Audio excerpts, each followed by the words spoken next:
माँ, माँ, बोलो माँ, माँ,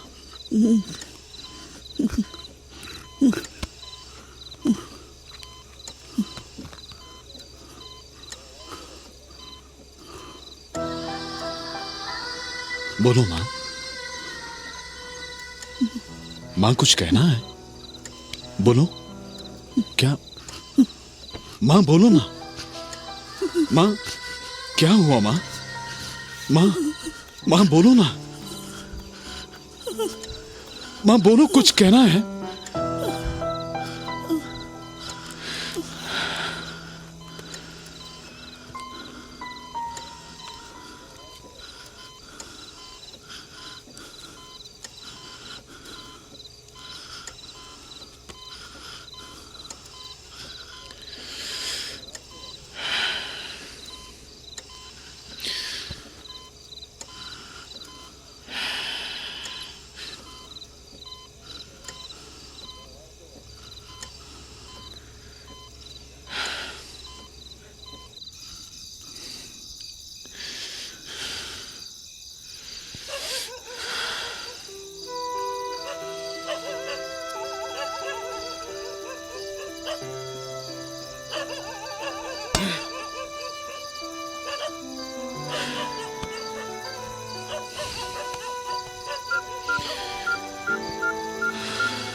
हाय संजीव, तुमने इतनी रात क्या फोन किया? आंटी कैसी है? मैं माँ की तकलीफ देख नहीं सकता प्रशांत। तुम भी एक डॉक्टर हो, तुम्हें हिम्मत और सब्र के साथ काम लेना चाहिए और अंकल का भी ख्याल रखना है। आंटी की तबीयत दिन ब दिन बिगड़ती जा रही है। अपना दुर्भाग्य है कि हमने कैंसर को बहुत एडवांस स्टेज में डिटेक्ट किया। फिर भी हमने पूरी कोशिश की, सर्जरी, कीमोथेरेपी सब किया। इससे ज्यादा हम कर भी क्या सकते हैं? प्रशांत, सिडेटिव्स, पेन किलर सब बेअसर हो गए हैं। मां दर्द नहीं सह पा रही है। सुबह शाम मां की देखभाल में पिताजी ने खुद का ख्याल ही छोड़ दिया है।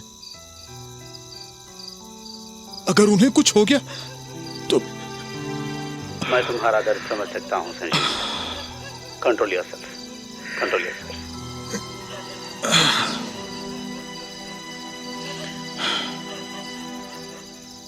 प्रशांत, मैं कल सुबह तुम्हें क्लिनिक में मिल सकता हूं?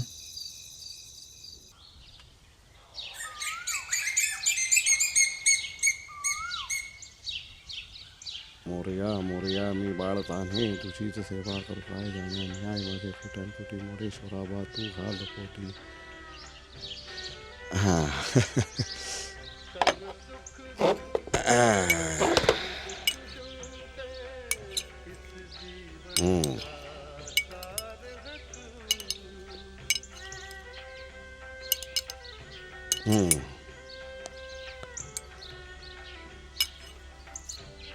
जय जय रघुवीर समर्थ.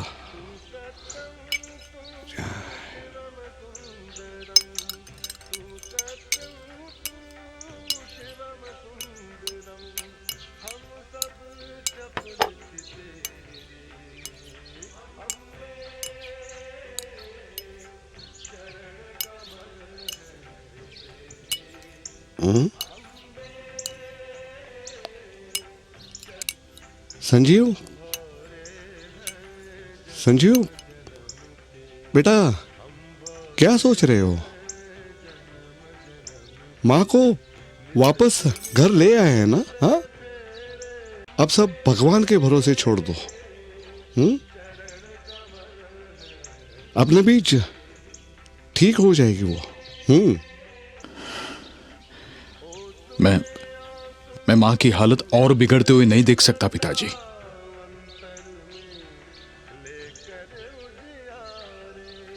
ये बेबसी मुझे खाई जा रही है। हाँ बाबूजी, कल तक माजी महिला कॉलेज की प्रिंसिपल हुआ करती थी। कुछ दिन पहले उन्होंने सर्वश्रेष्ठ अध्यापिका का पुरस्कार भी पाया, लेकिन अब उनकी हालत देखी नहीं जाती। बेटा, बेटा, बेटा, उम्मीद के सिवा अपने हाथ में है ही क्या? देखते हैं, भगवान की इच्छा। खाओ बेटा, खाओ।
जिंदगी भी बहुत अजीब है,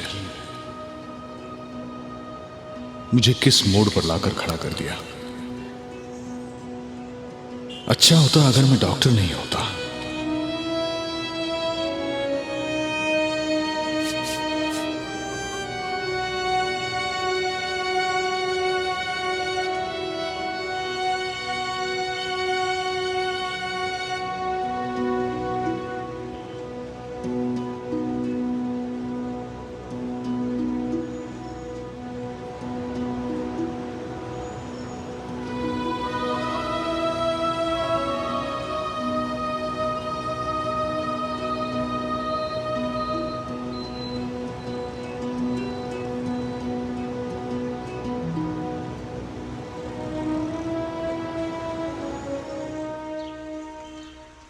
जल्दी बोलो बेटे, माँ को दवाई देनी है। वो सब करुणा देख लेगी पिताजी, आप शांति से बैठिए। जब से मां को कैंसर हुआ है, पिछले 1 साल से आप कितने थक गए हैं, इसका एहसास है आपको? अरे मुझे क्या हुआ है, मैं तो बिल्कुल ठीक हूँ। हाँ। आज सुबह मैं डॉक्टर प्रशांत के क्लिनिक में गया था। क्यों? मैं मां की हालत और बिगड़ते हुए नहीं देख सकता पिताजी। बेटा क्या कर सकते हैं हम, उसे बीमारी ऐसी हुई है जिसका कोई इलाज ही नहीं है। जितना हो सकता था हमने किया, बाकी सब ऊपर वाले के हाथ में। पिताजी, मैं ये सोच रहा था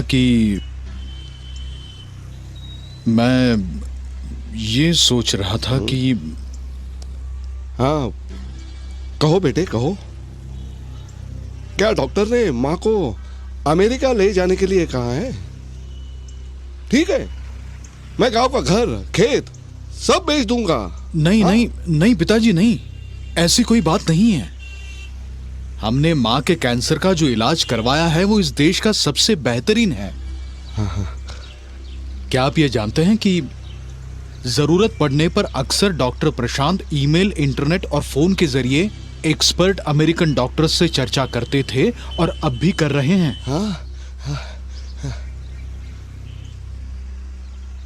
पर पिताजी, मैं एक बेटे की नहीं बल्कि एक डॉक्टर की हैसियत से कह रहा हूं, इस जानलेवा बीमारी से मां को मुक्ति दिलाने का सिर्फ एक ही रास्ता है, यूथनेशिया। Euthanasia, euthanasia. संजीव, तू पर एहसान फरामोश। अरे पिताजी, अरे जिस माँ ने तुम्हें जन्म दिया, उस मातृ मूर्ति को तुम यूथनेशिया की आड़ में जीवित मारना चाहते हो? हाँ? नहीं पिताजी, नहीं। पिताजी, मैं आपका गुस्सा समझ सकता हूं। हाँ? अगर मैं आपकी जगह होता तो शायद यही करता। पर पिताजी, मैं एक डॉक्टर भी हूं। तो क्या उसे जहर देके मार दोगे तुम? पिताजी, पिताजी, मैं इतना निर्दयी नहीं हूं। मैं मां को कितना चाहता हूं यह आप अच्छी तरह से जानते हैं। पर आप सोचिए पिताजी, स्ट्रॉन्ग सिडेटिव्स भी मां पर बेअसर हो गए हैं। मां सिर्फ शारीरिक रूप से नहीं बल्कि मानसिक रूप से भी टूट चुकी है। वो और दर्द नहीं सह पाएगी।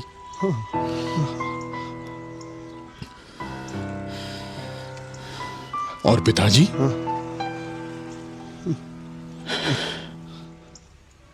कैंसर में मरीज कितना लाचार हो जाता है ये हम डॉक्टर्स अच्छी तरह जानते हैं, और अपनी खुशी के लिए हम मां को और नर्क में क्यों धकेले?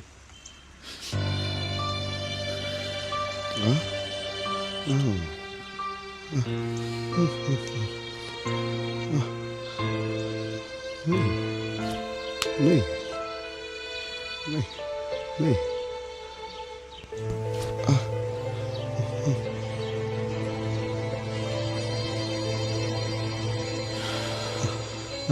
देखो संजीव,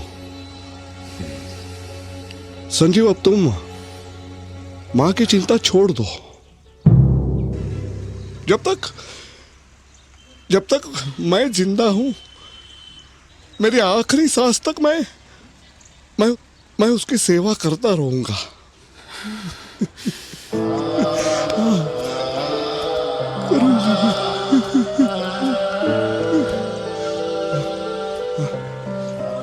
पिताजी, मुझे माफ कर देना पिताजी। मैंने इस बात को छेड़कर आपके दिल को बहुत ठेस पहुंचाई, लेकिन मुझे और कोई रास्ता नहीं सूझ रहा था। इस दौरान यदि आपको कुछ हो जाता तो मैं बर्दाश्त नहीं कर पाता पिताजी।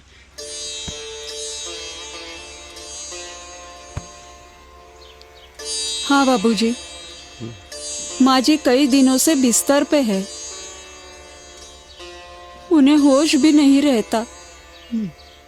जब भी वो होश में आती है, उनकी आंखों में दर्द और आंसू के सिवा कुछ नहीं रहता। अब ये नरक यातनाएं उनके लिए कब तक बाबूजी?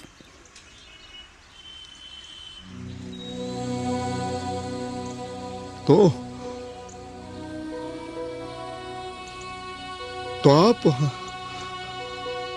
आप लोगों ने मिलके फैसला भी कर दिया।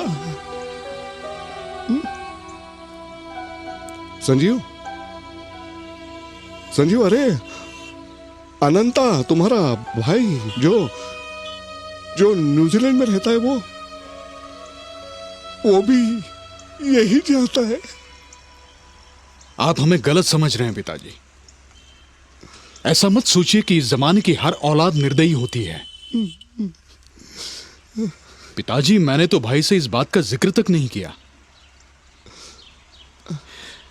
भाई तो कह रहा था कि जिस माँ बाप ने हमें अपना सुख त्याग कर पढ़ाया लिखाया और इस काबिल बनाया, उनका एहसान हम कैसे चुकाएंगे। भाई बार बार ये भी कह रहा था कि मैं आपका ख्याल रखूं।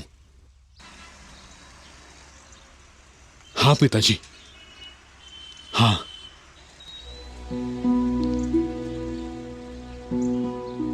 अनंता के पैदा होने के 10 साल बाद तेरा जन्म हुआ। जानते हो तब तुम्हारी मां कितनी दुर्बल थी।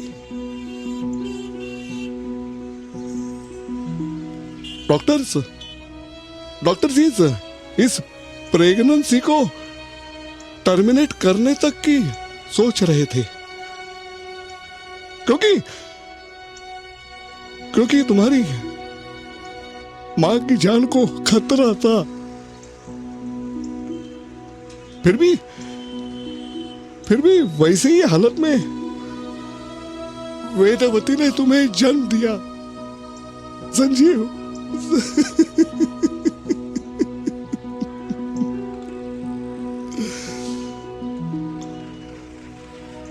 और उस मातृ मूर्ति को तुम जिंदा गाड़ देना चाहते हो? नहीं संजीव, नहीं।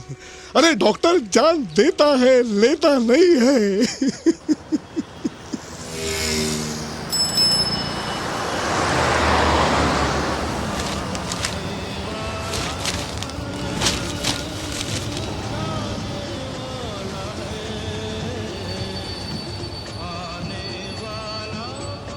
बेचारी पिछले 37 सालों से बेहोश है।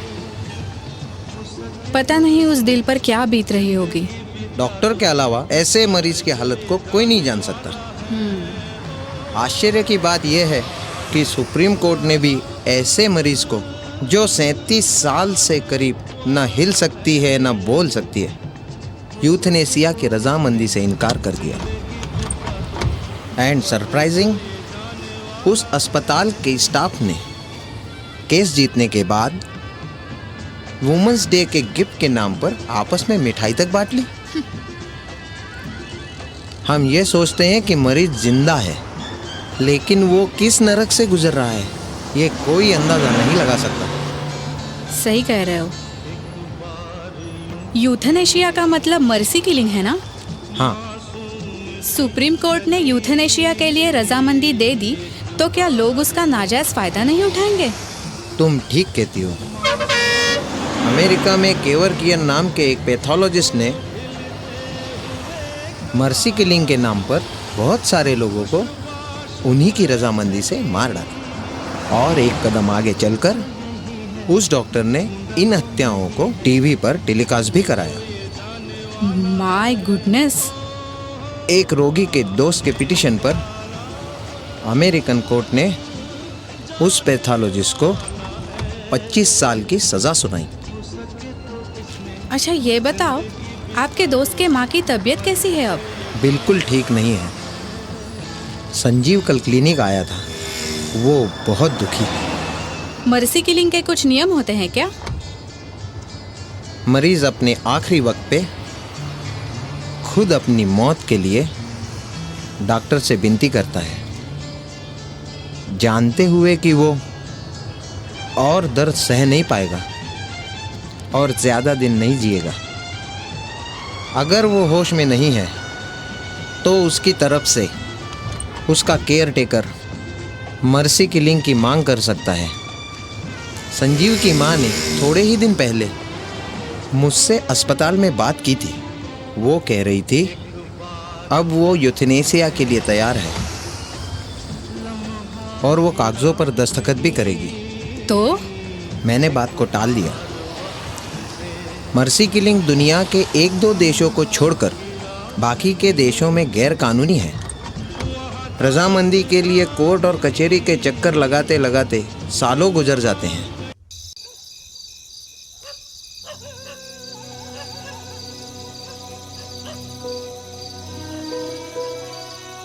लोग समझते हैं कि मैं उदासीन हूं, पर अपनी अवस्था किससे बयान करूं?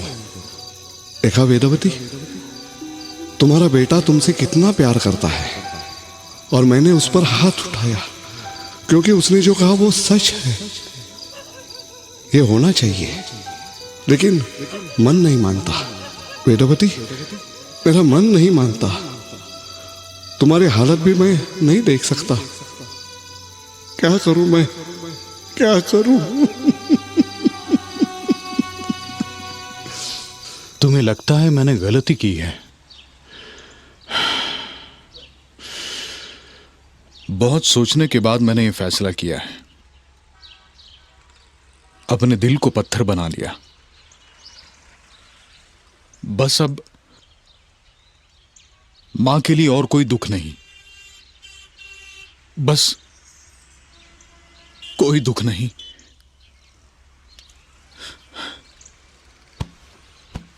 क्या तुम जानती हो करुणा, मर्सी किलिंग भी एक तरह का इलाज ही है। जब डॉक्टर मरीज को किसी भी चिकित्सा से ठीक नहीं कर सकता, तब उसे मरीज की चैन से मरने में सहायता करनी चाहिए।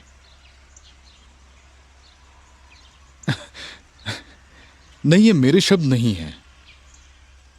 मशहूर heart specialist doctor Christian Barnard के शब्द हैं, जिन्होंने दुनिया में सबसे पहले हार्ट ट्रांसप्लांट सर्जरी की थी।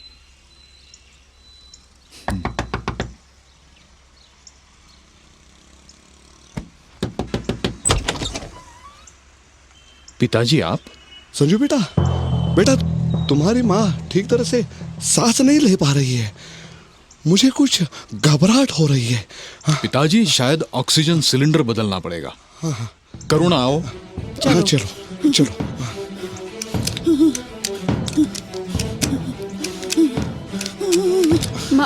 माजी माँ वेदवती माँ माजी क्या हो रहा है माजी माजी शांत हो जाओ, माँ तुम्हें कुछ नहीं होगा। बाबूजी माँ माजी माँ दूसरा सिलेंडर लगाया मैंने, ठीक हो जाएगा। माँ माँ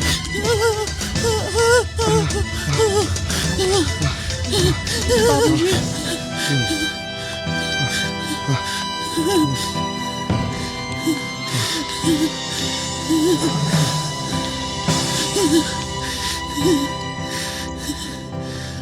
शांत हो जाओ, शांत हो।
मेरी पत्नी वेदवती, जिसकी उम्र 65 साल है और जो कैंसर से पीड़ित होने के कारण असहनीय यातनाओं से गुजर रही है, उसे पीड़ाओं से छुटकारा दिलाने के लिए मैं उसका पति होने के नाते इच्छा मरण के लिए अपनी सहमति देता हूं।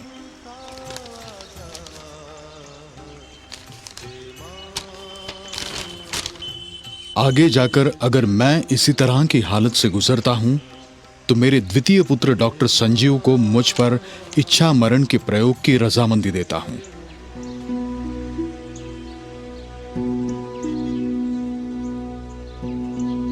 ये मैं बिना किसी दबाव के पूरे होशो हवास में लिख रहा हूं।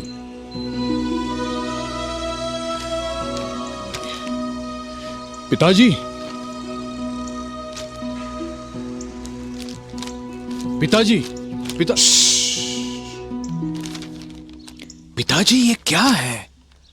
अब आपकी तबीयत को क्या हुआ है? तुम्हारी मां बेबस है, उसकी तरफ से मैं इच्छा मृत्यु का पत्र दे रहा हूं। क्या भरोसा बेटा, कल के दिन मेरी भी हालत ऐसी ना हो, इसलिए मैंने अपनी इच्छा मृत्यु पत्र को भी जोड़ दिया है उसके साथ। संभाल के रखना बेटा, संभाल के रखना, संभाल के रखना। आई एम सॉरी पिताजी, मुझे इच्छा मृत्यु का प्रस्ताव आपके सामने नहीं रखना चाहिए था। मुझे माफ कर देना पिताजी, पिताजी मुझे माफ कर देना।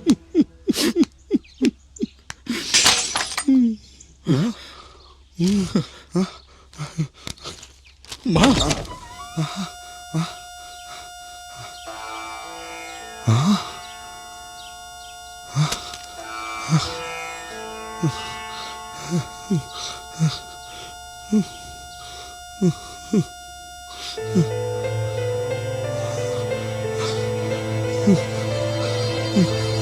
वेदवती,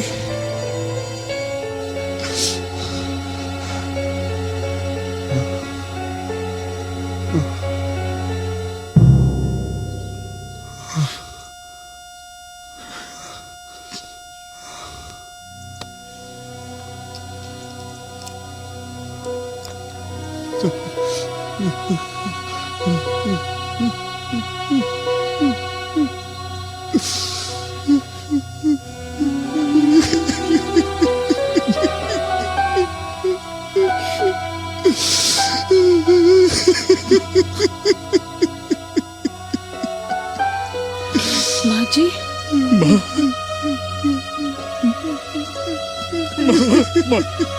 माँ जी,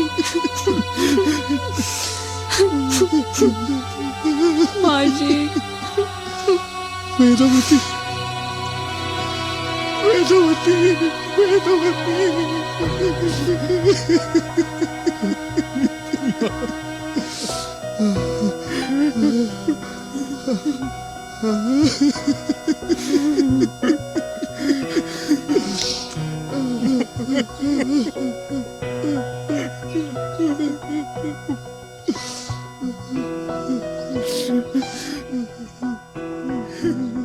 सुनो बेटा,